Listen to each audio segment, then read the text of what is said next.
Eto na nga mga kapatid ang ating balitang entertainment. Puno ng aksyon ang unang episode ng pinakabagong hapon champion serye na Lumuhod Ka sa Lupa.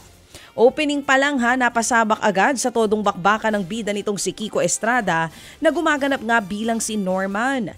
Umani naman yan ang papuri sa ating mga kapatid. Kung ang ibang cast ma-aksyon ng eksena, si Sara Labati naman sagot ng emotional scenes bilang si Mercy na anak ng isang judge.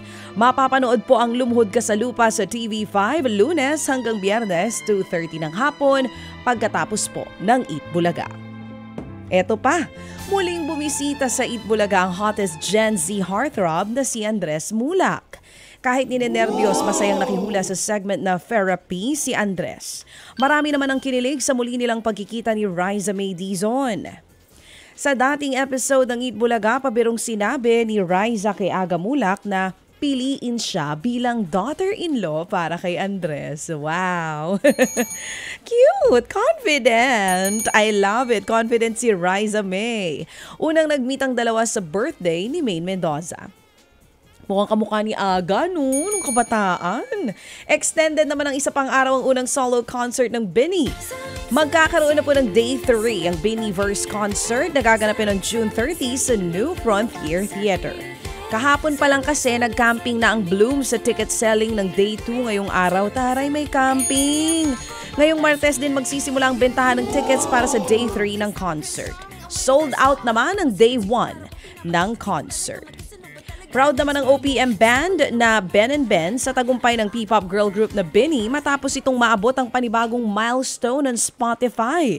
Kasalukuyang number 7 leading Filipino artist sa Pilipinas ang Benny matapos lagpasan ng Ben & Ben sa listahan.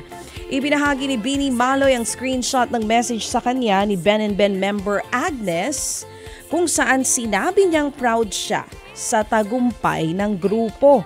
Nag-congratulate din si Agnes sa Benny dahil sa kanilang sold-out concert. Ang sagot naman ni Maloy, maski sila hindi makapaniwala sa suportang nakukuha mula sa kanilang fans.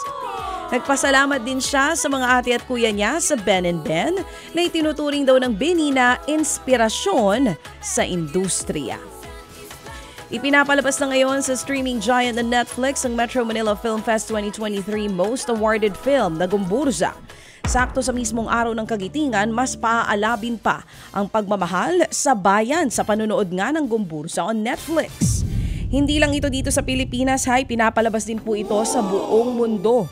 Bida sa Gumburza, sina Cedric Juan, Dante Rivero, and Chong D at collaboration project ng Jascom Films, Amquest Ventures at CMB Film Services. Ted Filon at DJ Chacha ngayon nasa Radyo 5 92.3 News FM Monday to Friday 6 to 10 a.m.